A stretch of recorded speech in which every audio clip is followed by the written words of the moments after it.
Soldier On acknowledges the traditional custodians of country throughout Australia. We recognise their continuing connection to traditional lands and waters and would like to pay respect to their elders, both past and present. Soldier On would also like to acknowledge the unique nature of military service and the valuable contribution made by former and current defence members and their families to our nation. Content warning. The following episode may contain personal accounts of service, trauma, and mental health. Viewer discretion is advised.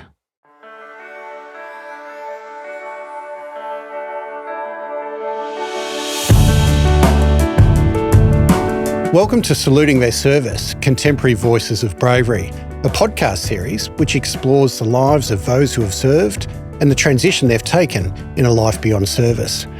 I'm Paul Singer, the CEO of Soldier On, and today I'm joined by Dan Fussell. He had a 14-year career in the Australian Army and is now the CEO and co-founder of an organisation called Keltus. Welcome, Dan. Thank you, Paul. So, Dan, let's go back to the beginning. Let's talk about growing up in regional New South Wales. Talk to me about your childhood. Yeah, it was a great childhood, to be honest. Like, no complaints whatsoever.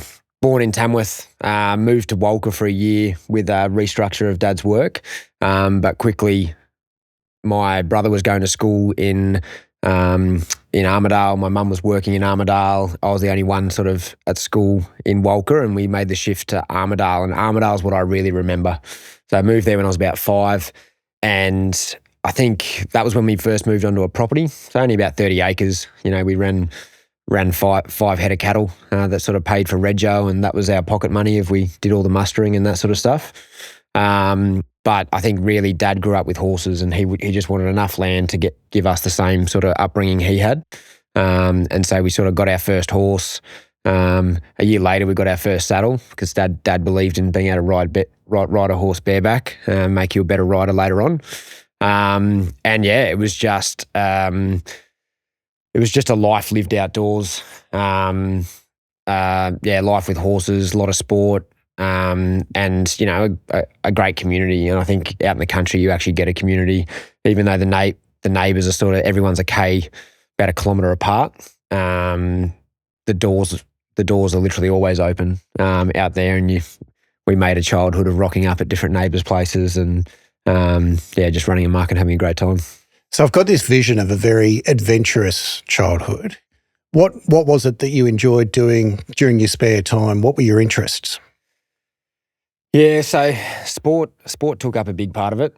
Played a lot of rugby from a young age. We got into polo cross, which a lot of people confuse with polo, but it definitely wasn't that. But yeah, there was, we got into, around the farm, there was a lot of bow hunting. Obviously, it's discouraged having young kids run around with rifles, so we found the loophole and got into bow hunting. And we're just chasing rabbits and whatnot around both our farms, and the neighbours would just see us because we only had 30 acres. Yeah. We're just crossing into different properties, and it was pretty free range childhood around different places. Other than that, we just got immersed in all the school activities and early days. Actually, two of his sons have gone into the Defence Force, but Grant Harris used to run the cadet program up at Tas, which I believe still is, to give him some credit, is one of the best in the country. And the reason I think it's that is because it doesn't just focus on the basics of military life. It actually develops young students and young adults through some of the stuff I'm doing these days, abseiling, climbing, canyoning, the end of year camps up at the Namboina River, and they do, canoeing and whitewater kayaking and stuff like that. So it's a really holistic approach to developing young people, as opposed to just doing their time in the drill square. In saying that, they put on a great show and they serve the Armidale community through catapult parties every Anzac Day, and they do their bit on the drill square. That was something we both did, and the school there that I went to, the Armidale School till end of year 9, they also offer stuff like bush exposure to sort of bushfire brigade, surf lifesaving, travel over to the coast, which is only a couple of hours away. We're never short of stuff to get involved in. I can imagine. You must have felt you were growing up very quickly with the experiential learning that you had through all of these sorts of opportunities. It must have been just a remarkable childhood.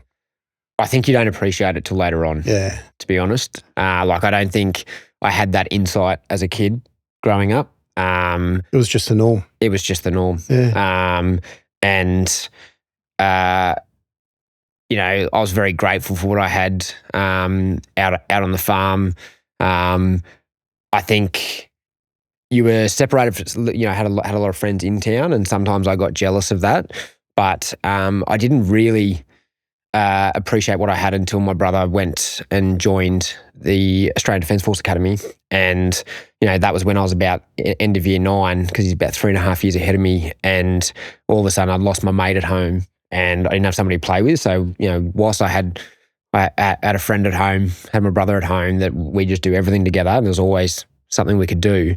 Once he left, I was like, oh, this is a bit harder. And you can still get friends over and stuff. But that was actually the point that I went to boarding school in Sydney.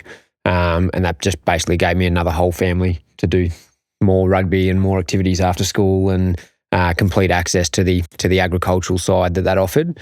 But yeah, I think then, that was when I reflected on how lucky I was growing up. And, after I left home, you get asked these questions through different things, whether it be defence interviews to join, like what was your childhood growing up? And you kind of feel like through psych interviews and stuff like that, they're searching for, everything from mistreatment to struggling childhood, or, loss in the family, or, parents' divorce. And I think my brother was the same. We got to sit there very fortunately and just go, it was awesome. Yeah. We had a really good childhood, and talk about it the same way I am with you. Yeah. So, Michael, 3.5 years older than you. Yep. What were those teenage years like? Were you close? Were you combative? Was it the typical sort of teenage brothers at each other but best of mates? Yeah, pretty much. Like, my life was kind of trying to keep up with somebody 3.5 years older than me. So highly competitive. And I would say I was probably quite antagonistic, and John Bale would probably be able to attest to that, because he was often around at our house and whatnot quite a bit, and I just antagonised both of them. It was just became a sport for me. Which is the right of every younger brother. 100%. It's that's exactly my role. But I just wanted them to play with me, right? Like I just wanted to be involved. I wanted to do whatever they were doing, which was a big mum didn't love, because I was 3.5 years behind, and I probably should have acted my age with some things and waited my turn, but I just wouldn't. And that's probably something that, always trying to sort of chase somebody who's ahead of me has been sort of a feature of my life, I think. Yeah. So you mentioned earlier that Michael went off to ADFA in Canberra and studied there. You went off to boarding school. Yep. So at what point did you start thinking about joining the military yourself, and what motivated that decision? Yeah, I think the life I'd lived growing up, I knew I wanted to work outdoors. My dad was a forester, so I worked with state forests, and he got to spend a lot of his career outdoors, but ultimately ended up behind a desk, as all managers do. And look, the military was no different in the end, I guess. But I looked at forestry for a while. Like, I liked what Dad did. I liked that he got to go out and look at plantations and sort of manage things in the field. And all I knew was that I just couldn't be strapped behind a desk. I was too active. I liked too many outdoor sports. And I didn't want to go into a career that put me behind a desk. So I started searching for what the other options were. And I looked at firefighting and stuff like that. But ultimately then, I think because Mike was 3.5 years ahead, he was, by the time I was finishing school, I would have gone to his ADFA grad whilst at school. Right. I think whilst I was in year 12. And then, the RMC grad, or maybe it was year 11, and then his RMC grad when I was in year 12. Yeah. I was at school for both of them. And then I think he was just having a great time. And it wasn't just he was having a great time, he also had a great group of mates, like he was bringing them home. He was going on holidays with them overseas. And, having gone to the graduations and seen it, and it was pretty formidable. And I could see the change in him over the years at ADFA and RMC. And, it suited me. I was like, I'll do that. Yeah. I'd imagine having this mate, this brother who's a couple of years ahead of you or a couple of years older than you, really provides you a strong reference point when you see that he's experiencing all of these wonderful things. He's got this sense of purpose. He's established this great network of mates, doing some pretty cool things. I can imagine why that'd be pretty attractive to you as you're finishing your own schooling journey. Yeah, 100%. Mike, I feel like Mike forged the path for me a lot in life, and I come back to horses, and it was, I feel like he got to break in every horse almost. Right. So not from scratch, but we'd get a horse and it'd be a bit rough around the edges, and he'd sort of knock it out, just get it competitive, and then he'd hand it on to me, and then I'd win everything. Right. And I think he did that about 3 or 4 times to his credit, and then I think it got to about, he must have got to about 14, 15, and everyone else that we were sort of doing horse sports with turned to my parents and went, God, just get him one good to go one from the start. Like, he deserves it. And they did. And they got him. Monty was his name, and Monty was good to go from the outset, and Mike won everything. Right, sort of okay. thing. Won a lot of stuff on him. But yeah, pre that, I was just reaping the rewards of the sort of the path he forged, and then to it, I think, again, the profits of a younger brother. I think the parents were pretty harsh on him with going to parties and things like that. And it's like, no, you'll wait till you're 18. And then, he forged that path and pushed back a bit. And then when I came through, it was sort of, had a bit more leniency from about 16, I think. And then it was similar going into the ADF. Like, I had this test case of, my mate forging the path ahead of me. And, I could see the pride that he had in it and the fun he was having. And as I was finishing school, I was still, I made a decision. I was watching him in year 11, came back from ADFA and then year 12, I was like, still hadn't decided. And I felt like everyone else around me had. And it was coming to decision time. They were working hard towards their high school certificate, UAI, to, get into medicine or law or whatever. And I just made the decision and applied. We sort of went from there. So you'd already had an experience with living away from home, given that you're at boarding school in Sydney. Yeah. But what were those early years like, having joined the Army? Tell us about that initial training period. Yeah, so I originally applied for ADFA because I was just going to follow the same path. I was accepted into ADFA pending my school results. I majored in rugby at school. Sydney accelerated my rugby growth, sort of playing for multiple teams between school rep team, club rep teams. There wasn't many days of the week that I wasn't training or playing rugby. So, my school results didn't live up to the requirements. The Army was good enough to offer me an alternate path. So I couldn't go to ADFA. I could have delayed it. But they offered me the Royal Military College Duntroon. And how did that feel at the time? It was twofold. It hurt. I was originally disappointed. That's a failure, right? And I had some regrets. I also really enjoyed my time in Sydney playing rugby, so there was a bit of no regrets there. But I did feel like I was going to miss out on something because I'd seen what Mike had done and the time that he had at ADFA and getting a degree, and I knew that would have been a good thing for me. But I guess I quickly picked myself up from that and appreciated the opportunity I'd been given. And what they actually gave me was a really good opportunity, which I now have no regrets about because it's probably led to where I am. But because I was then going to start, instead of doing ADFA for 3 years and being 21 by the time I started RMC, I was going to go straight into RMC at 18. And so they had a program back then called Bridges Company, which is basically bridging the gap. So taking somebody that's 18 years old, that was the common theme amongst I can't remember, 15 of us or something that were on Bridges Company, but basically 18-year-olds. And they just wanted to provide a bit more experience for us prior to starting the Royal Military College. And so I actually enlisted in March the following year and did essentially 3 months pre-training. And that looked like going through I think it was the reservists 4-week reservist course at Kapuka, so the soldier training. And that's just basic training, rifle, drill, first aid, comms. But then once we marched out of that, we walked, 500 metres over to the Adventurous training wing, which is also based at Kapuka in Wagga, or was. And we did 6 weeks of Adventurous training. Right. So this is in 2006, is it? Yes. Yeah. Okay. Yeah. So March 2006, month of Kapuka. Yeah. And then straight into Adventurous training run by the Adventurous training wing. Right. And so that looked like a couple of weeks up in where'd we go? We went south first. We went down to Mount Buffalo. 300 meter abseil was the first thing we did. Then we headed up to the Blue Mountains, did some abseiling, climbing, canyoning. We went down to Creswell, HMS Creswell, down Jarvis Bay. We did a bunch of sea kayaking, and then had to sort of plan and execute, I guess, a mock op JWIC from the Z Force back in World War II.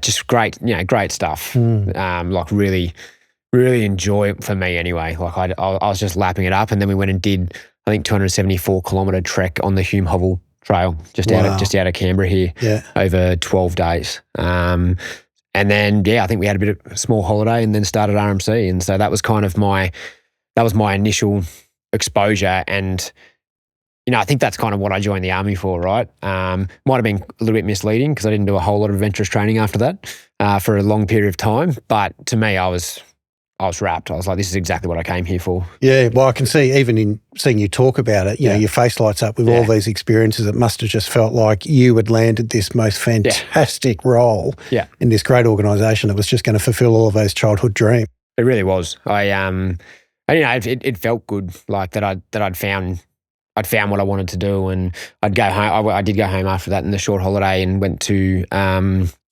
caught up with a bunch of my friends from school. Were obviously, I had friends in Armidale that I'd go and see, but then there were also friends from Hurlston Ag High in Sydney that went to uni up in Armidale for the agribusiness and that sort of thing. So, that was convenient because I'd go home and see all of them and the things they were doing, and I got exposed to uni life up there, which was good fun. But it was a really good feeling when somebody was asking you what you were doing and talking about the army, and they could see the same thing. They'd be like, you've really nailed this. Like you found a career that you're going to enjoy. So I always enjoyed that, being able to talk about what I was doing with a great sense of pride. So at that young age, you'd felt that you had achieved that sense of purpose. You'd found that sense of purpose in the army. 100%. Yeah. And I think I'd found it with like-minded individuals. So I'd never found it easier, like particularly on Bridges Company, and some of those guys are still really good mates. And, I went on to be best man at one of those guys' weddings, and we were just all there looking for the same thing. And there was such a common sense of purpose that you just became great mates from the get-go and maintained it. So you get to the end of your time at RMC, and then you've got the choice of what corps you want to go to. So how was that experience for you? It was interesting. So I didn't actually first choose. I think 4 preferences we put in, and artillery was not my first. So I think cavalry was at the time.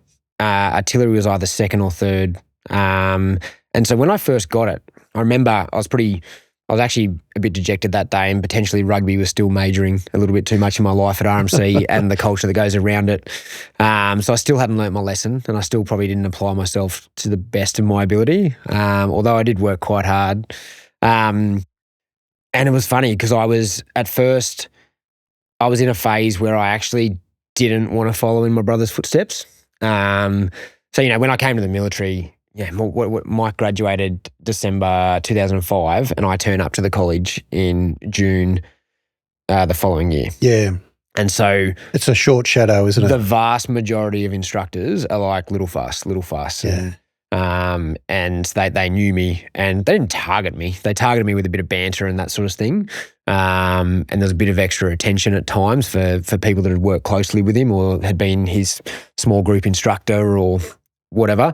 And so by the end of RMC, after 18 months at RMC of that, I was actually looking to break out, and I was like, I actually just want to go to Armoured Corps or something and forge my own path. And anyway, but in saying that, like the first bloke I called was Mike after finding out my core, and he's like, what are you upset about? And I told him that, and not to, and he got it. Like I wasn't trying to offend him or anything, and nor was he offended. And he told me something that I sort of, I've tried to pass on through different blokes I've mentored or that I speak to that are doing their core preferences or don't get what they want. And in my experience, he said there's always the opportunity to core transfer later on. But in his experience, and it's the same in mine, very few actually do. And there's a lot of people that don't get their preference out of RMC. He said, just make the most of the opportunities that get presented. And he's like, I dare say, if you do that, you'll be pretty happy with where it takes you. Yeah, so they essentially come to love it. Yeah. Yeah, they come to appreciate what they've got, and it's often quite different to what we think it's going to be. Yeah. And that was certainly my experience. Like artillery was not what I've only been in the army for 18 months at that point. An artillery regiment and regimental life is a lot different to how I can actually picture it when I'm at RMC, even having him out there ahead of me. And I got there, and he's 100% correct. I just loved every opportunity I had. And now looking back, wouldn't change a thing, and it'd be first preference. So we're now at the end of 2007, having graduated from RMC. Yep. It's a period of high operational tempo across the Australian Defence Force. Indeed, there's a lot of activity, particularly in the Middle East, with people regularly deploying, sometimes multiple deployments. And in fact, Michael had deployed at this stage, certainly to Timor-Leste, and was probably about to deploy to Afghanistan. Yep. How did that weigh on you and your classmates at that time as you're leaving RMC, knowing that this is the army that you're commissioning into? We were excited. I think we were young and dumb, but we were excited. And to be honest, that was part of when I missed out on ADFA. Iraq was well and truly in full swing, and then it was leading into Afghanistan, and Timor was obviously in full swing, and I was pretty happy. I was in a rush, and that was also the quickest. When I missed out, I was like, cool, this is the quickest way to catch up to my brother, because I mentally closed a 3.5 year gap into I was only a year or so 2 years behind him as an officer. So I was like, I just closed it by 1.5 years in my head, and we were all just excited because we didn't want to miss out. We didn't know it was going to be a 20-year war in Afghanistan, and we didn't know how long Iraq was going to go for. And ultimately, I always compare it to rugby. Rugby would be terrible if you just turned up to training and never played a game. And that was kind of our attitude going through RMC. Like, we were doing it for a reason. We knew where we were going to end up, and we'd done our training. We still had more to go, and we were pretty green. But we were excited to play the game, and we were excited to deploy and do our job on operations, because that's the ultimate test. So what did those first months post RMC look like for you early in 2008? Yeah, so sort of dropped your bags at the regiment. So went up to Brisbane, posted 1 reg, RAA, and drop your bags off, say good day, and then it was kind of down to Puckapunyal, the home or the School of Artillery down there. And 3-month regimental officers basic course. So that's basically, end of RMC, we obviously trained to be lieutenants as a generalist or in infantry tactics, I guess. And then from there, it's down to do your specialist skills and learn how to be an artillery officer, essentially. So learn all about the guns and, my first job being a troop commander. And so, spent 3 months down there. Making the most of Melbourne on weekends and that with mates, but it was great. It was, again, what we were pretty unuseful at the regiment until we'd done it. Yep. And it was good to have it straight after in January. There was no lull period as some corps have. And then after that, it was kind of back to the unit and back into doing my job for a period of time as a gunline troop commander, which is just a great job. It's your first time leading Australian soldiers, and you really start to figure out your leadership style, and because ultimately at RMC you're leading your peers, and everyone's there's some coursemanship and trying to help each other out. But yeah, if you want instant and honest feedback, lead soldiers. How did you feel your experiences through RMC and the training that you had there had prepared you for that leadership challenge of your first leadership role? Pretty well, hey. And sort of having been out on the corporate side now, it really is an amazing leadership and investment in leadership training. And, I learned some hard lessons and throughout training that have really set up the rest of my life in leadership roles. Like I remember I was doing I think offensive operations, like one of the exercises, and I did I learned the micromanagement lesson.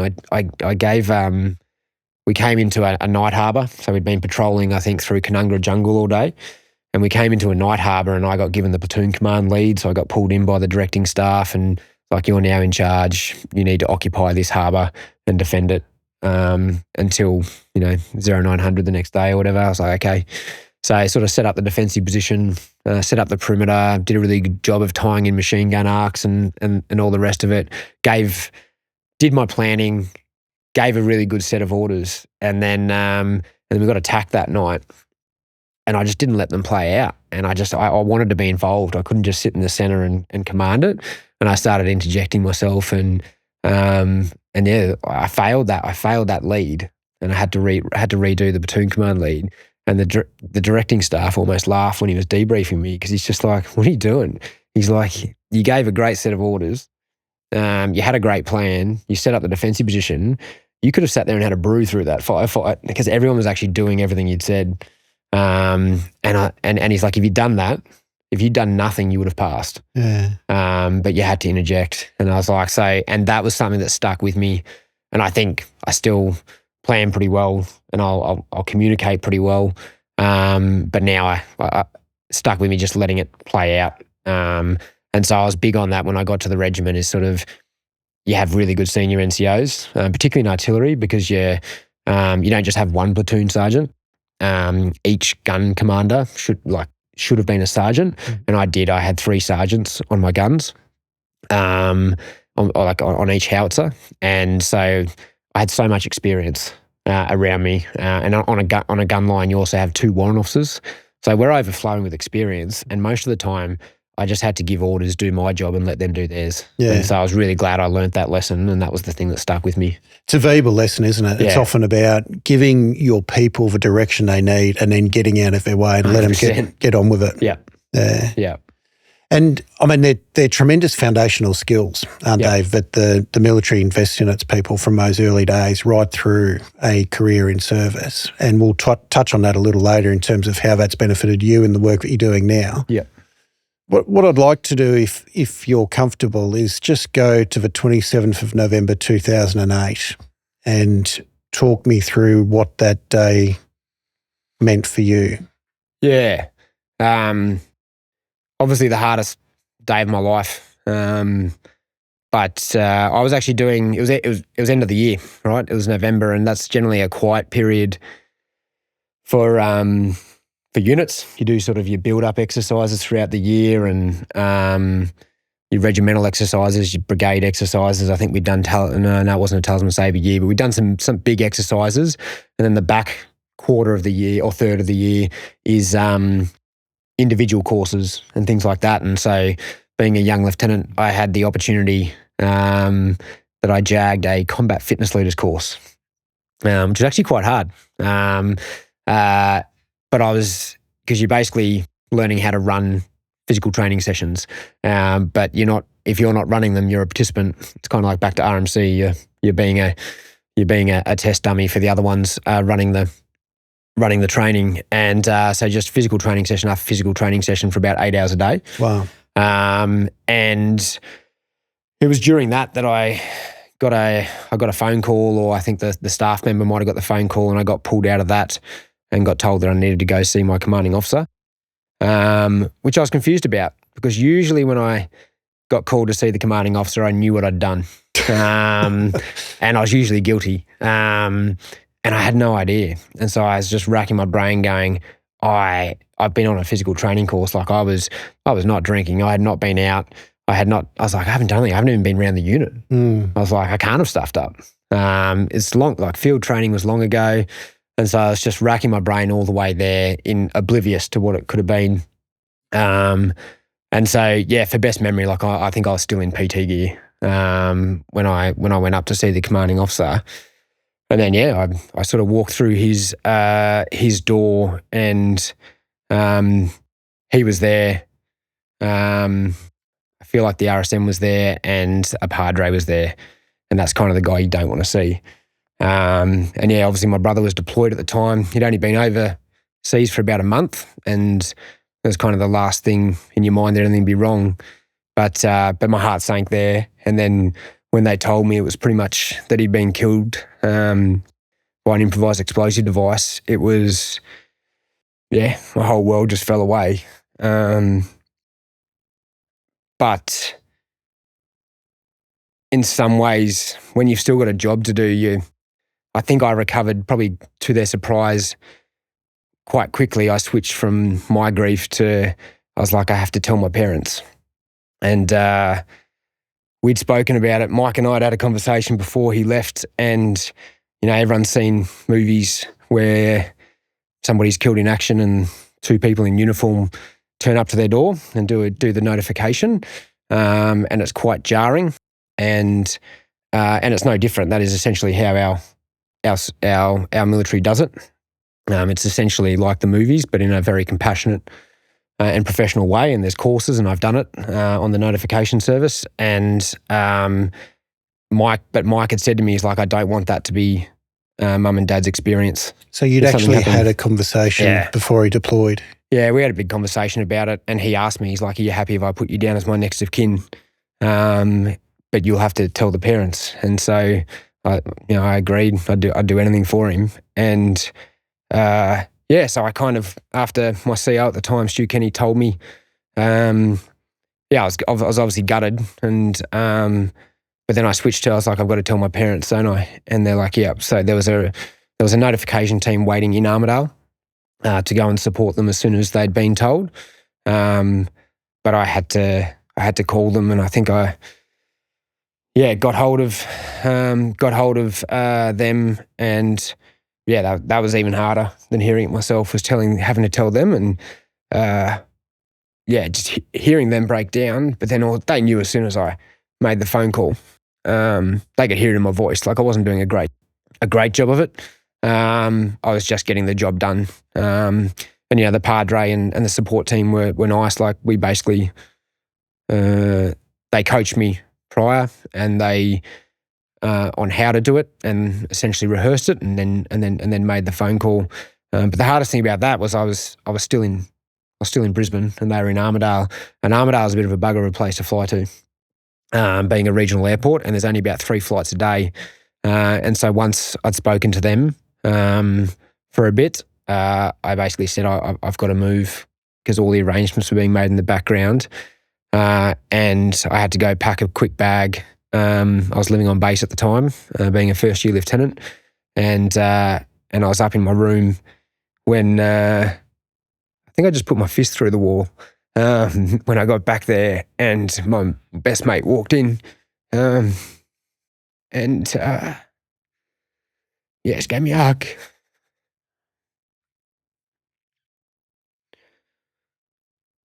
And from there it was kind of a rush to the airport. Duty driver took us to the airport, and it was home to Armidale. We just got to Brisbane and made the flight to Armidale. Last flight in, I think, got about 8 or 9, and that was the first time I saw my parents, which would have been, I don't know, the best part of 9 hours after I'd told them.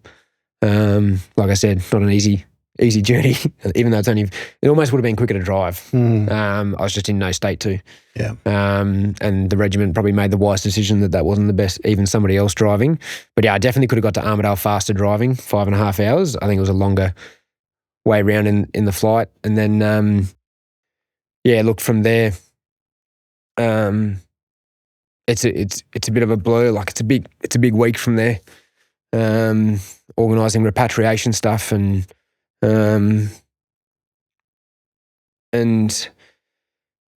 But I still think probably hardest part sort of came, I think, funeral. So I feel like I had a purpose that week, and I was able to somewhat keep functioning because I wanted to get my brother home and I wanted to give him a send-off he deserved. So there was a couple of times I dug my heels in that week. There was an intention, I guess, he was working for 2 Commando at the time, so he was a JTAC with 2 Commando, and the regiment sort of offered that members of the regiment would carry him off, and I basically just said no. I was like, well, I'll take care of it. So I kind of assembled the A team of best mates and whatnot. Did you feel during that week that you were making a lot of those types of decisions? Felt like I was a little bit, because I was in a unique position that I understood what was about to happen. And I had an insight that I guess the parents didn't. And I felt like I was in a position to speak up for myself, I guess. And everyone wants to do their best to look after you, but I think I was pretty good at knowing what I needed and was going to be best for me. And so, I think a lot of people worried about myself carrying my brother off a plane and whatnot, but I don't think I would have forgiven myself if I didn't do it. And I didn't want him, he hadn't been at 2 Commando that long ultimately, or for our commandos as well back then. And, I wanted, when his best mate was deployed as well, Nick Cush, one of his best mates, and Cush flew home with him. I wanted to be the next bloke to be there, and I wanted the rest of his mates to be the next ones to be there. I didn't really want anyone else to do it, and so we did it. And so we did the ramp ceremony. We did a memorial service at now 2 Commando, and then he was transported to Armidale, and we had the funeral in Armidale, and it was an amazing turnout. But I think after we took him to the crematorium and we sort of carried him for the last time and put him down, that was my hardest moment. Of the support that was available to you and your family at that time from the Defence Force, from the community, which parts of that were most important to you? Which did you find most valuable? So there's a few different aspects. My unit was amazing. So Stu Kenny was the CEO at the time, and from the get-go provided me a lot of support. My mates all rallied around me. There was Dave Hickey and Johan Pitzer and Bryce Duffy, who was later killed in action, was a big part of that support. And then Mike's mates, they're amazing. From the get go, they were there. They were in Armidale. They travelled to Armidale. They were there throughout, and they're still there for me. There's some great, and now I'm obviously great mates with a lot of them now as well. And I already was mates with a lot of them, because I'd known them from the start of ADFA. And then I think later on, obviously, he was a month into a deployment, but then a lot of the guys from that trip, it was a 1 Commando trip that he was on. When they got home, they were also pretty amazing. And so they sort of, as they got home from that trip, we had more to do with them, but that wasn't immediate. And we sort of found out more about his time and learnt more about his time in service with them and in operations, and that was really nice. And we've got some enduring relationships there that are really, really valuable and really important to us. And having farewelled Mike, and your world having seemingly been turned upside down, not only yours, but your parents, your families, the communities, what did that initial period look like for you as you went about your own processing of grief, recovery? I didn't go back to work until sort of late Jan, I think. And whether this was good or bad, I'm not sure. But I got sent down to went down to the ADF School of Languages in Melbourne, and I did a 3-month Pashto course. That was good because I figured that was leading towards a deployment. Otherwise, it's wasted effort. And that was pretty important to me because everyone's seen Saving Private Ryan, and I was getting pretty worried about the way people wanted to protect me. That, you know, I'd done all this training and I'd finally made it out to the unit, and I was trained up and ready to go. And there were a bunch of deployments on the table, and I knew the one I wanted was coming up. So you were clear in your own mind at that point that you wanted to deploy. 100%. Yeah. Yeah. So I knew exactly what I wanted to do. So at that stage, I think Moose, Khaled Al-Khaligi, was the gun position officer sort of ahead of me, and he was deployed with the British at the time on the 3rd rotation of Australian gunners to go with the British Army to Helmand province. And because of where I was in the unit, I knew I was kind of next in line as long as I kept doing what I was doing. And that's the trip I wanted. So I was keen to deploy, and I had a conversation with the CEO, with Stu Kenny at the time, and he kind of assured me that he didn't guarantee me the trip, but he basically said, you know, you'll go on merit, and nothing else will be considered. And I was like, I'll take that, and I just kept working hard, and so yeah, I did 3 months at Langs. I was fortunate down there, and like the military network's strong, right? So I get down there, and the reason I say I don't know whether it was good or bad is I kind of didn't have any friends down there. Like, I was separated. There's no other officers from the unit down there. It was just me. But I ran into 4 of Mike's classmates immediately. So 2 infantry blokes, and two female officers. They're all captains by this stage. And yeah, you know, like, they just sort of didn't know what to say at the start, but yeah, they just gave me somebody to hang out with and somebody to talk to. And I guess I had a bit of a support network down there, and I got a bit of, I guess, an extra 3 months to take a breather without having to lead troops as such. And I guess that was probably the intent, was just give myself some time to look after me and do like an individual course. And then by the time I got back to the unit, I was missing it. Like, I wanted to be back around everyone I knew, like my mates and my network. And from there, you know, we're heading towards mid 2009, and yeah, it was getting ready to. I must have found out shortly after that, or end of that year, that I was deploying. Yeah, so then your opportunity comes. Yeah, you're deployed with the British Artillery in Helmand province. Yeah.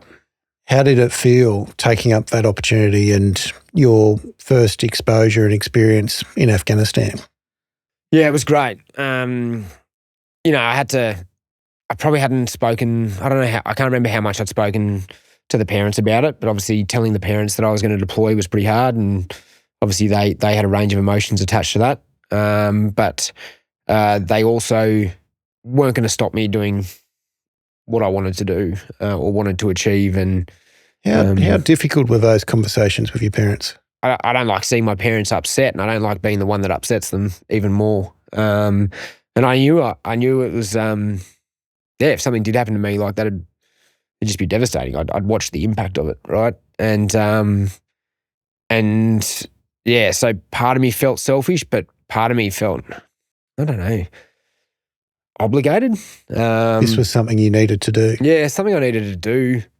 Most of my, you know, like I said, growing up, I was always trying to keep up to Mike, and I was always trying to make him proud and whatnot. And I was like, if he gets killed in Afghanistan and I just quit the job, I don't know how I reconcile that with myself. So yeah, part of it was still showing Mike that I could do the job and still turn up. And, you know, I guess, yeah, we'll go into it later on, but I sort of started building my life on resilience and being able to take a hit and being able to turn up. And so resilience was important to me from the get-go. And the job to me wasn't doing it when it was easy. It It was doing it when it was hard and when it was really hard. And I started priding myself on being able to take a hit and turn up again. And that's deploying to me at that stage was what that was about.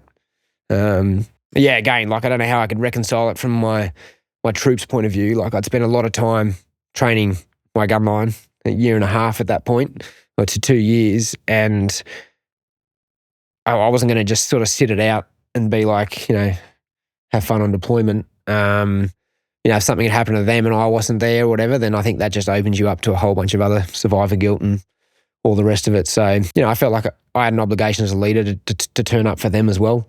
And among everything else, I was ready to deploy. Like I said, it's, I didn't do all the training to sit on the bench or not play a game. I was ready to do my job and test myself in the hardest environment. And I think that the trip with the Brits really did that. The psychology of all of that is so complex, and people far smarter than me will look at that and be able to analyse it in so many different layers. But I guess listening to you, you're just so mission driven and focused on the outcome, but also there's this sense of wanting to honour Mike. Yeah, absolutely. Yeah, it's impossible to know what he'd be thinking these days, or would have viewed it. Maybe he would have been like, can't believe he did that to the parents. But yeah, that's how I felt I could honour Mike the best. Well, two ways. One was deploying, and I guess, he died young, and the other is just living the best life I can. And like even when I was in military, like just making the most out of it. He loved surfing and traveling with mates and whatnot. And yeah, I just tried to, I don't know, live a life for both of us, but just live a life that he'd be proud of, and he'd be like, yeah, you're making the most of that, and not dwelling on it. And in all honesty, I think maybe some of the deployments that I drove pretty hard for, there could have been more time dealing with grief and whatnot, but I was dealing with it through, I guess, purpose and a mission focus and sort of getting on with it, and I sort of dealt with it in slower time, I think. So you arrive in Helmand province. Well, what was the routine like? How long were you there for? What did a day look like? So our job there was to provide fire support, right? So we would essentially get up, same as we would back on field exercises, and the first thing we'd do is one by one, so that we had as many guns in action. We'd clean guns. We'd rotate guns off. We're basically responsible for a corner of the base for local protection as well. So our corner where the gun line was. So clean the main guns, clean the machine gun and automatic grenade launcher on the strong point. And then after that, you basically, this is all going well. You're into breakfast, and then people just you're trying to keep as many numbers on the gun line as you can during the day, whilst getting everyone else through the gym and that sort of thing. And then it can be quiet on a gun line. So we actually ran kind of like education programs for the soldiers. So like higher education stuff in varying subjects like maths, military history, did other professional development training. So essentially ran weapons courses. So if we did a lot of this prior, like most people were qualified, but if there's anyone not qualified on a 50 cal machine gun or the automatic grenade launcher, my senior NCOs would basically run weapons training. But like I say, that's all going well. And then it's the life of a gunner on a gun line. You're at a moment's notice. As soon as you hear fire mission battery come into the command post, they'll yell that, or they basically put it over a tannoy, like a speaker, out to the gun line, and everyone comes back, whether it be at the gym, etc. So you basically end up with everyone on a gun in various dress sometime. But body armor goes on, helmet goes on, and they wait to see what fire mission it is. It could be a smoke mission to screen forces. It can be a high explosive mission, all hours of the night. It might be an illumination mission. But yeah, we're at the beck and call of anyone that needs fire support. And that was essentially what we did all day. But there were a lot of good times. And yeah, as I said, it was the evening. It was pretty clockwork if we were going to cop rounds at the base, and we never really copped a full-on attack. Do you know what I mean? Like it wasn't a coordinated attack. There was about 200 meters of cornfield, and then a compound and it's pretty easy for the enemy to jump up there and throw some rounds at us, make us all stand to, get up on the wall, and depending on whether we could see or not, or had identification, throw some rounds back at them. But nothing lasted too long down there. We did have responsibilities. We had some big incidents down there where this became a pretty common enemy TTP, is sort of blokes were getting hit by IEDs. TTP? Technique and procedure. Right.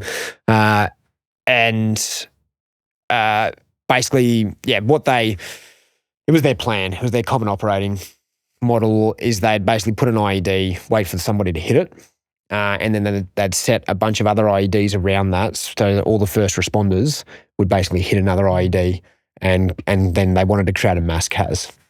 And that hurt us one day, because the infantry platoon was out there, they hit an IED, did exactly that, had a mass CAS, and then we sent out a QRF, and that from the base, and the QRF then hit an IED as well. And so I think we had about 8 people and no more, everyone treating them. It just sucks in forces.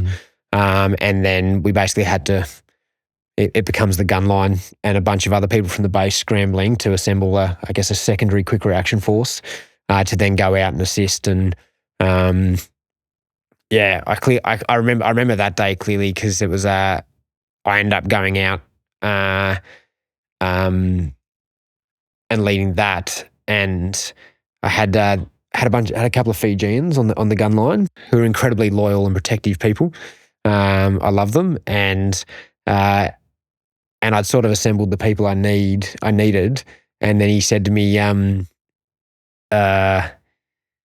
he's like, I have to go with you. I was like, why? He's like, you won't be okay without me. And I was like, thanks for the faith. Just this overwhelming sense of protection. Just protection. Yeah. He's just a young gunner, but he's just like, I have to go. I was like, righto, you're on the team.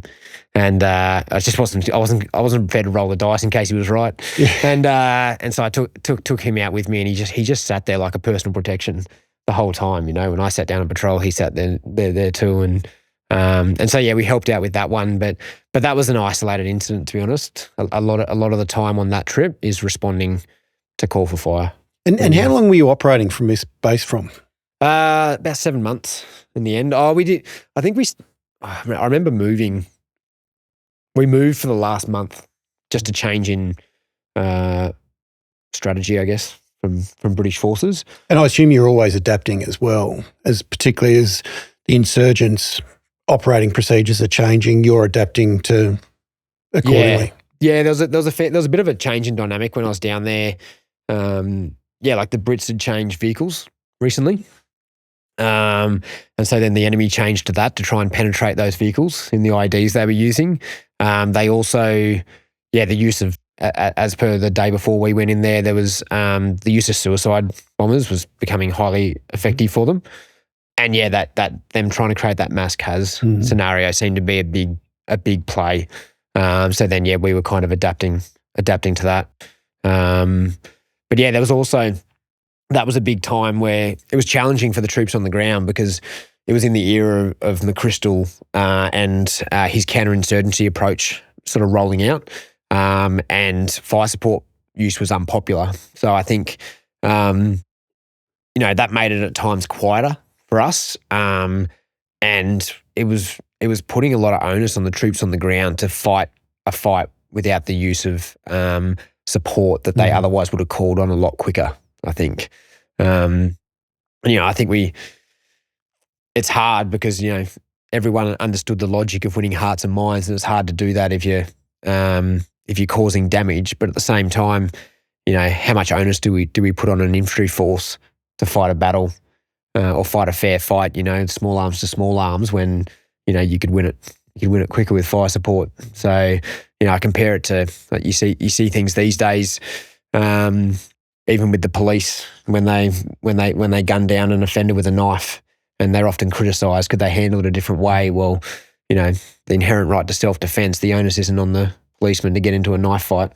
That they've got the right to defend themselves. And so everyone was toying with that, the inherent right to self-defence, but then the response being necessary and proportionate, and what that looked like, because sometimes a 105 round is proportionate, and other times it wasn't. And on the ground, dealing with this in the moment, in what is a very ambiguous, complex, contested space, is a huge amount of responsibility for you as one of the leaders, but for every individual. Yeah, it is. And I think the training with the Brits was great. Like, I'm a big believer in, you don't rise to the occasion, you sink to the level you're training in those moments, because it is high stress, and it is high pressure moments, and it's not going to come to you there. You're gonna default to whatever you've done in training, and the training back with the Brits, like I was saying, there was lead up exercise after lead up exercise, and there were rules of engagement scenarios for exactly that reason. What is proportionate, what is necessary in this moment? Is it self-defense, or is it an offensive ROE? Offensive rules of engagement. And I thought the training they did was good. It was realistic. It was mature, and the right amount. Like, you look at a 6 to 8 month lead up, plus we'd done 6 months of our own lead up in Australia, and people are like, that's a lot. But would I wanted to go with less? Probably not. No. Like, it was all well justified. Yeah. Now, this, of course, wasn't your only deployment to Afghanistan. In 2012, you returned with the 3RR task group, and this time to Uruzgan. Yep. What was that like? Yeah, it was good. It was a pretty short turnaround, and it was a very different job. So I basically I was the FO with a small team. I had 2 guys in my team, later 3 on deployment. But basically we were responsible for coordinating all fire support from ground, so howitzers, mortars, and then airframes, so attack helicopters and close air support, so jets.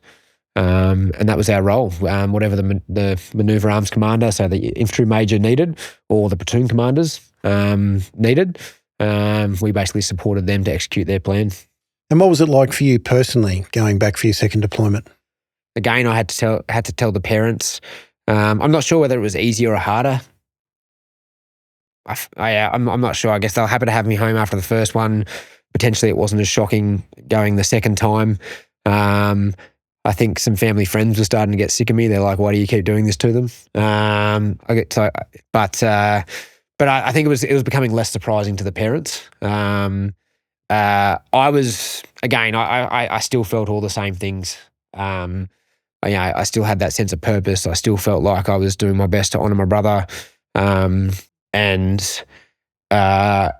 it was again, I'd gone and done more training, and I wanted to do the job. It was a different job. It wasn't just going to go and do the same thing again. And so, going back over, I still had the same drive, same sense of excitement, and I had a really good team again. Like, you're a small team as a Joint Fires Observer Party, particularly with the manning we had at the time. But it's a close knit team, and I've still got a very good relationship with my basic observer from that trip as a result, because we spent a lot of time together in a lot of challenging situations. You develop some extraordinarily strong bonds with those that you serve alongside, don't you? Yeah, just experiences you don't have, and moments you don't have anywhere else. I sort of not learned, but I revisited that micromanagement lesson. So. I basically had a bombardier who was a JTAC, and I had a basic observer who was a private. And my bombardier, only about a month or so into that trip, we had to evacuate him. He had an eye infection, and it was bad. As in, like, he suffered vision impairment for quite a period of time. And I had a number of infantry call signs, like groups, to support. That was my responsibility. And so I made the decision with 2 patrols out that we'd split it. And so I stayed with the headquarters to then go with a patrol in the following days, and I sent my basic observer by himself to support a troop, and I kind of sent him north to the Badlands. So there might be some people that scrutinise that decision as to whether it was good or bad. But he'd been working closely with my JTAC and basically understudying him, and they got into a firefight. Got into troops in contact, and I felt even one of the warrant officers could hear on the radio I was about to step in and sort of question everything he was doing. I was going to be like, have you done this? Have you done that? And then I extracted myself and just went, you know what to do, and just let him go. And my only job was to get him assets. So I got him close air support, and I think I got him attack helicopters up there. And I was like, there's a bit to do, mate, just deconflict it. And he did a really good job. Did you appreciate at the time that lesson was coming back to you in that moment? Yeah, I could feel it. I knew what I was about to do, and I knew I was about to make the same mistake. And that's why I could pinpoint it. Even at that time, I was like, you've learned this before. Wow. Just do it. Yeah. Just back off. And I had to put the radio down and take 2 steps away from the table, and let him have at it. But you know, he kind of talks about that moment as that was the best backing. So, of course, there's 14 years worth of these incredible moments, strong bonds, relationships. What was it like as you came to the end of your time in uniform? What was that transition like for you? I wanted to always stay in the army for as long as I was enjoying it, and as long as there was a next job I wanted to do. And I think I somewhat ran out of jobs that I wanted to do, and I didn't want to hang around just doing it for the sake of it, because I think you've picked up like purpose is a pretty big driver. And if I didn't have purpose anymore, I wasn't gonna continue. You know, I when I came back from that second trip, I went and did SAS selection in 2013. And that was my plan. You know, my plan was to go over west and forge a career there. And then I injured myself and ultimately pulled myself off with 5 days or so to go. And that was I could have gone back, but there was no improvement in my injury, and it's still pretty dodgy. So it was kind of a decision that I wouldn't do that. And then I had to think about what I wanted to do other than that. And really I'd done the jobs I wanted to do in artillery. Like, I enjoyed those junior leadership positions, and I'd sort of watched the job that my boss had done in operations, and it wasn't one that I was aspiring to. But what had stuck with me was a desire to pursue the Adventurous training line. And one of the reasons for that was I sat there in pre-deployment training in Townsville, and we did all the mandatory training, and they presented Battle Smart, which is basically the One Sykes theory on identifying stresses and applying a stress management approach. And it's great theory. The problem is that at the end of the lesson, it was they did the whole army thing. And then this lesson, this is what you've been taught. The next time you'll use this lesson is when you're getting shot at in Afghanistan. And I was like, that's a pretty big leap. Surely there's something we can do in between. From the comforts of a classroom, learning theory to on the battlefield. Yeah, the next time you'll apply this is on the battlefield. I'm like, we went into a syndicate room and practiced some deep breathing. But I'm just like, nah, unless you've practiced applying that, again, you don't rise to the occasion. You sink to the level of your training. And if you haven't practiced that in a stressful environment back in Australia, no way that's going to come to you. And sure enough, the first time I got in contact out on the ground in Afghanistan, I watched a patrol that was about 150 metres long shrink up into one foxhole next to a compound wall. And Adam Seary, the platoon commander at the time, spent, I wouldn't say our reaction time was great. There was not like pure freeze up, but there was momentary freeze where people didn't leap into their jobs. And he sort of Adam did a great job of gripping the platoon up and, allocating tasks and picking people up and directing them to become productive again. But really it was people figuring out on the spot how to cope with that stress. Because rounds were, they were round legs. They were 3 meters away sort of thing. Like, it was I'd say it was accurate fire. And they were waiting for us. So they had the advantage, and we're just patrolling down near a road sort of thing next to some buildings. So I sort of pieced that together after I got home and missed out on it, didn't complete SAS selection. And I was like, you know what? I reckon I can bridge that gap, or at least I want to try. So I had a conversation with my careers advisor, which was interesting at the time, because he came into the career interview being like, I've got an offer for you, Dan. I'm going to promote you early and you're going to go and be a battery commander back at 1 Reg. And I was like, I want to do an extra year as the captain and go to Adventurous Training Wing. Right, okay. And that was the loggerheads that we came from on that career review. And he really thought he had me solved. Yeah. But after about an hour-long interview, which should have only been 10 minutes for a captain, he became one of my biggest supporters because I told him the why I wanted to do it. And recognise this need. Yeah, and recognise the need. And he's like, oh, you know what? I can get around that. And so, I went out to Adventurous Training Wing with the view that I basically wanted to team up with one psych to try and bridge that gap and use their theory and just use adventurous training, i.e.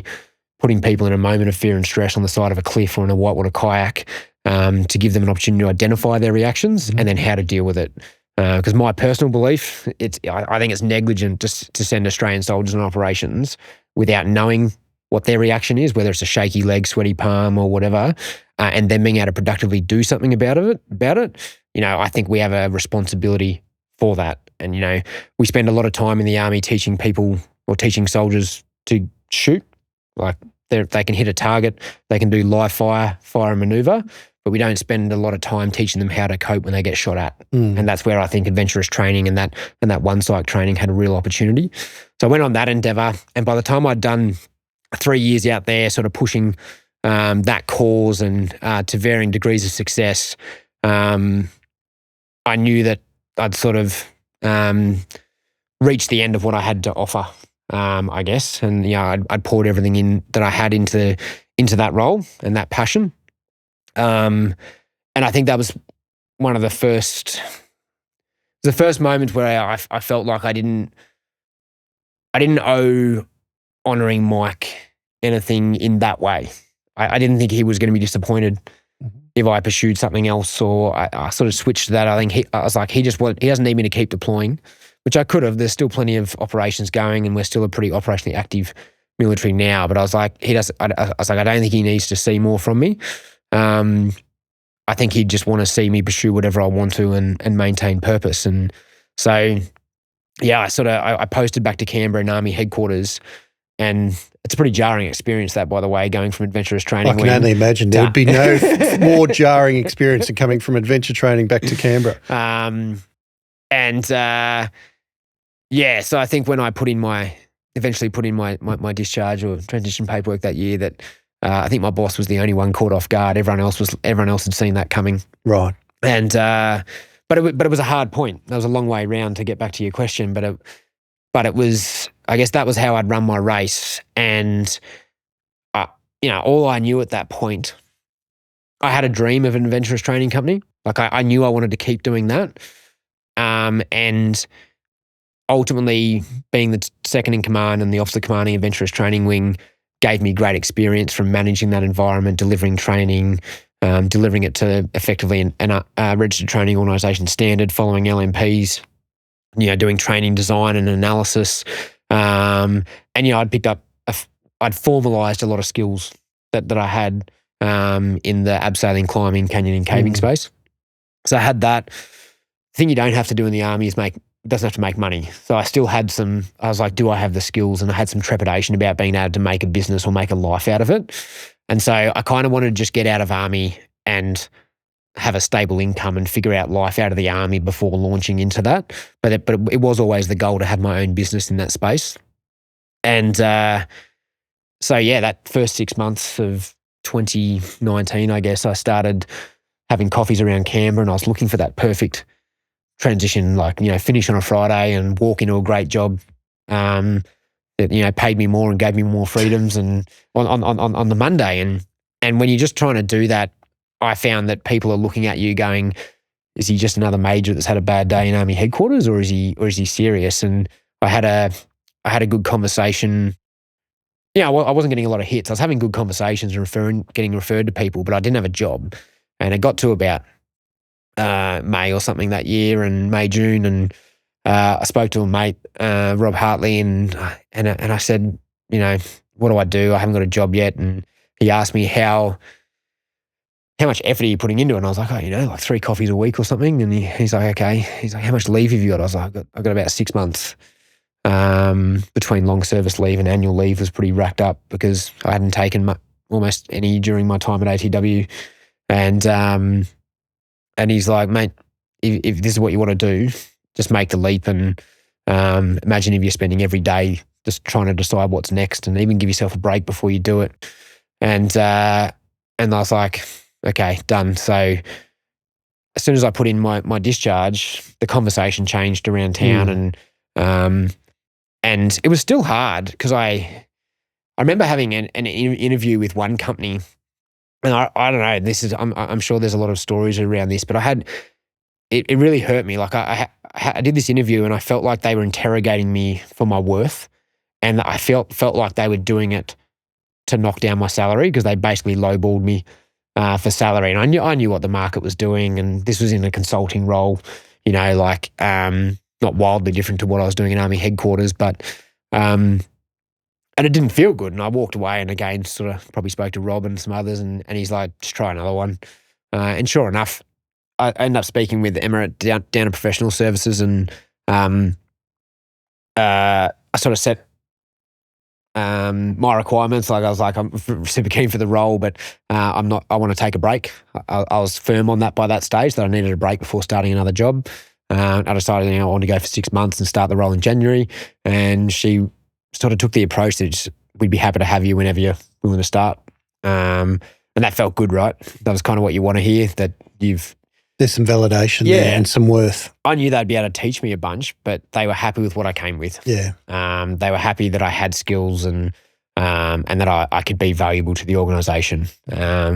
So that'd be my hot tip to any people hiring, because that was a good feeling. Yeah. That's what you want to hear when you're transitioning, I think. And of course, we see so much of this at Soldier On, and in fact, it's a large part of what we do. Your family's DNA runs deep through Soldier On, and in fact, Michael's death was the catalyst for its creation. How important are organisations like Soldier On and others that are helping veterans with that transition, which for many might be their most difficult mission of all? Yeah, I think it's super important. Like it gets spoken about a lot, right? Like for people when I was getting out, there was a sense of, aren't you scared? And other people like, oh, congrats, like that's a huge leap. So like it's viewed as a big thing, right? And it is kind of a big thing.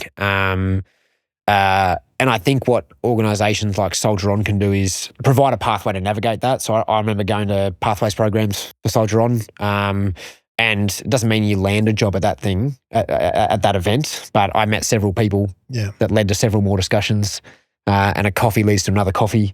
And you meet people that have trodden the path before you, so it normalises it. People that have, people that have gone on to do sporting things, or people that have started businesses around town. So it humanises it, right? It's like, this is a trodden path. A well-trodden path. Like people do it all the time, and you can do it. But then there's also other practical things. I hadn't written a CV essentially ever, or at least the last one was in 2005 or whatever, when I was still at school to join the army. So that's a long time. 14 years. There's not even point looking at that CV. It's totally changed. How to write that. But then I think afterwards too, the army provides a lot of structure. You turn up to work at 7:30, you do physical training and that sort of thing. And I know a lot of things that Soldier On do, and other community groups. Like I really enjoyed running for resilience and whatnot in Canberra. And it's got a common theme to it, like Soldier On, which is about sort of maintaining or regaining just healthy habits. Yes. And connection. And connection with like-minded people again, or people that you see on a regular basis. And the benefit I see of a regular basis, like whether it's community catch-ups with Soldier On or running for resilience every Wednesday night, is I might only see some of my friends every 2 to 3 weeks, on a rotating basis for a Friday drink or whatever. But if I turn up to a running group every Wednesday, there is a group of people that see me on a regular basis, which is enough to know if there's a change in behaviour. They're these social anchor points, aren't they? Yeah. So they actually see me more regularly than some of my friends, even though I'm not as good friends with them. So that they have a better chance of being like, where's Dan today? or GT looks like he's having a shocking week or whatever. So yeah, I think that's super important when you get out and just being around people that are happy to lend an ear and that you still have purpose being there for other people as well, because you're not leading anymore in many cases, but you still have a community responsibility to lead in some sense and be there for somebody else. And it's one of the things we often talk about at Soldier On is helping people navigating that transition have the confidence to take the next step, whatever that next step might be. And that'll be different for everyone as they're on their own journey. But just having the confidence to do so, recognising the value that you bring to the table based on the experiences and the skills that you've accumulated throughout a time in defence. Absolutely. And I think it can be easy to lose confidence throughout that transition process. So even though it was very clear in my head that this is what I want to do, I had that interview where I was like, I took a hit. It wasn't a great feeling that day. And, I was like, that's a lowball offer. Do I just go back and suck it up and work in Army headquarters? But nothing had changed. I still didn't have a job I wanted to do the following year. So I sort of reconciled that and I went, no, you still have to forge your path out.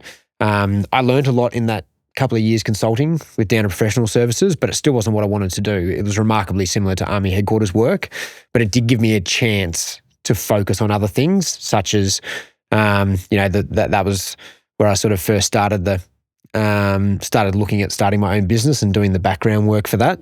And then, one thing leads to another. Once people know that you're out, that the first one doesn't have to be your forever job. And if that doesn't work out, it didn't mean I had to go back to something go backwards to something that I wasn't happy with. And I was fortunate enough to go across to Pen 10 after a couple of years, which is a great local cyber and network security company. I say little and local, it's massive now. It's just partnered with AmioSec in the UK and it's bigger than Ben-Hur and it's doing great things. But when I got there 3 years ago, it was, it was and still is a great organisation full of great people. I got to learn a lot of the sales business. I was heading up business development there towards the end. And I learned a lot of different skills in that organisation and a lot of business skills from great people in that organisation. And that was kind of, I could feel myself starting to build that confidence in my transition that I was like, righto, I want to go after my real goal and my real dream and my real vision of getting back to, enabling people to pursue their potential and actually prepare for whatever they're going into. So, and this is a common theme, pursuing your purpose. Yeah. And I suspect we can trace this right back to your time on the farm and the value that you and Mike and your family attributed to the experiential learning, the adventures that you had in building resilience, in developing leadership skills. So that led you to founding Keltus. It did. I think I might have been the only outdoor adventurous training provider to start a business during COVID. It wasn't a common practice considering they closed all national parks and that sort of thing, but I was like, why not? And to be honest, it was bittersweet. It really was, because a decision came. I had corporate organisations reaching out for me to run programs for them. 20 to 40 people, consultancies in Canberra. As they get bigger and they hit pain points, they quickly realised that they had some cultural problems they wanted to stamp out or put their mark on, and also they just wanted to create a point of difference, a different employee value proposition as a company that invested in their people. So I had them asking me to do things, but then the big one was, why I say it was bittersweet, is Army decided to basically close down the Adventurous training wing and no longer run courses and no longer allow people with their current qualifications to run training for military members. And I think they were doing some work to look at an outsourced solution. And that was the tipping point, because I still wanted to value add in that space. And I would have probably done it in uniform for as long as they let me. But when that was no longer an option, I decided to sort of press play on Keltus and started it up. And for the first bit, it was doing it in my own time, in my own leave from Pen 10. And then it just got to a tipping point where I was like, no, I think I can think I can justify doing this full time, and this is what I want to do. So tell us a little bit more about Keltus. What does it do, and what skills from your army and corporate experience does it draw from? Yeah, so essentially it's got a number of service offerings that all really center around leadership and resilience development for organizations through experiential learning. So we provide those capstone learning moments where people actually experience something, can reflect on it, and improve on it and apply it in a different environment. What's a bit like your experience with Canungra, learning that micromanagement lesson? Yeah. I can't learn that off a PowerPoint, right? We do leadership lessons and it'd be like, we talk about micromanagement and different styles of leadership. But it doesn't matter. It doesn't sink in until you live it and you have that moment and you reflect on it, and then it sticks with you. And it comes back to that sitting through Battle Smart and that gap in great theory. Physiological and psychological indicators of fear and stress are sweaty palms and shaking legs and auditory exclusion and tunnel vision, and they can list them. And then stress management approaches will be distraction and deep breathing, or tactical breathing as they call it, which is essentially yoga breathing or box breathing, and rationalization. And there's all these different stress management approaches, but they're all just words on a PowerPoint slide unless you apply them. So the theory is important because without the knowledge, you've got nothing to apply. But then you need an experience to be able to learn it and feel it.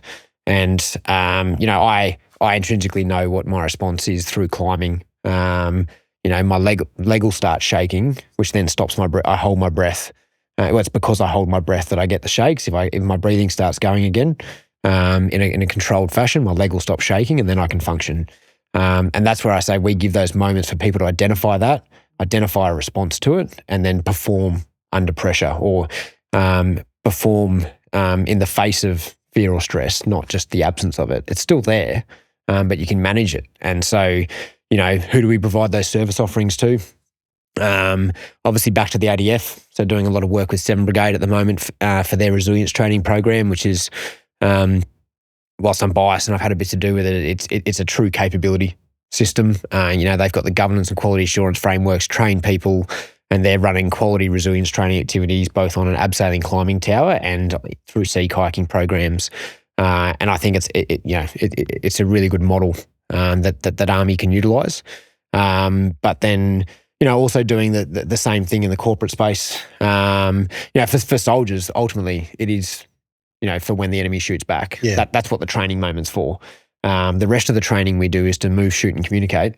But this resilience training, is to identify in yourself what's going to happen when you get shot at, because your same response to fear on the side of a cliff is probably going to be the same indicator you get when you first get shot at, and the stress management approach that works on the side of a cliff probably going to work as well to regulate your emotions and your response when you get shot at. So that's it. But there's a broader application, but that's it in a nutshell. For corporates, it's often a similar thing, but a lot more along the forming teams, mergers, and that sort of thing. And then, developing their leaders, because they don't have an RMC. So whilst, the military does a great job in investing in leadership courses at the start and to an extent throughout people's careers, there is not generally formalised leadership continuums in the corporate world. And so this provides an avenue for them to develop their leadership skills in a challenging environment and then apply that back into the workplace. But the athletes one's something I'm super excited about. It's essentially it's just preparing for performance under pressure. It's the sort of training that relates to, whether it's Courtney Vine for the Matildas sort of lining up for the 11th penalty goal at the World Cup. You sort of hope that she can regulate those emotions in front of a 100,000 strong Stadium Australia crowd to be able to slot that goal. And it's not, you can have as much skill and have done as much training as you want, but this is the sort of training we offer so that people can actually regulate their emotions in clutch moments. And then our last sort of line is along the ESO, the veteran space. So I did a really interesting trial when I was at Adventurous Training Wing, looking at a common theme for transitioning people and, and people that have been out of the game for a while and were looking to enter or re-enter the workforce. And one of the things they were lacking was the confidence you're speaking of. And basically, we ran a 7-day program that was based around firstly getting confidence back, which is pretty easy in this space because if somebody thinks they can't, the common theme at the start of the program was I can't do this. And that's whether it was an abseil or a canyon or a cave, sea kayaking. And then the more they achieve, the more they move into that, out of the comfort zone into the stretch zone. And that rubber band stretching, and they're like, I can, and they've moved the reference point. And so the ultimate theme at the end of the program is like, well, if you can do all that, what's next? Yes. And so a couple of days out from the end of the program, we start planting the seed of commitment for what they're going to do after the program. And they've got the confidence to make commitments when before they were so inside themselves that they couldn't do anything. They couldn't even look at applying for a job. And so that's kind of the veteran angle. And I'm obviously always going to be passionate about supporting veterans and supporting that transition as well. So anything we can do in that space, we're very keen to support. And I think there's a growing awareness and supporting research, drawing the links between the high-performance culture in the military and the high-performance culture that you speak of in the sporting sense, and the ability to perform in the moment. And how is it that we can actually bring out the best of ourselves and understand a lot of the indicators that we're operating with and against in that sort of environment? I'm interested, given the experiences you've had through both the military and in the current work you're doing in improving and developing people's resilience and leadership skills, what's one piece of advice you'd give to someone currently serving, a veteran, indeed a civilian that's transitioning themselves and looking to take that next step? I think have that confidence, identify your purpose, identify your purpose, and give it a crack, but put a plan in place, and part of that is a support network. And so, and your support network might change. My military mates that are staying in the army probably aren't the same support. They're not the support network I necessarily need for the transition. It's actually people I reached out to that had forged the path ahead of me, and I spoke to people that had done that.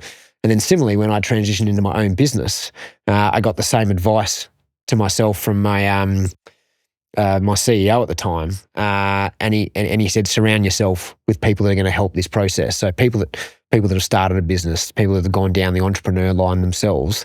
You need people that will cheer you on and will provide you the advice you need, not the safe advice of somebody that hasn't gone the entrepreneur line. So that's what I mean by sort of plan it. Surround yourself with people that are going to help that process, and back yourself in. Great advice. Dan, thank you for your service. Thank you for what you're doing now, particularly in support of veterans and their family members, and indeed everyone who's looking to increase and enhance their own leadership potential and pursue their purpose. And thank you for so generously sharing your story with us today. Absolute pleasure. Thanks for having me, Paul. And thank you for tuning into this episode of Saluting Their Service, Contemporary Voices of Bravery. Join us next time as we explore another story of a remarkable veteran and their journey in a career beyond service. This podcast is proudly presented by Soldier On. Soldier On is a not-for-profit veteran support organisation delivering a range of services to enable serving and ex-serving veterans and their families to thrive. Should today's podcast elicit any personal concern, a list of support services can be found in our show notes. Saluting Their Service, Contemporary Voices of Bravery is a proud production of Art Videography and Soldier On. This podcast series was funded by the Department of Veterans Affairs.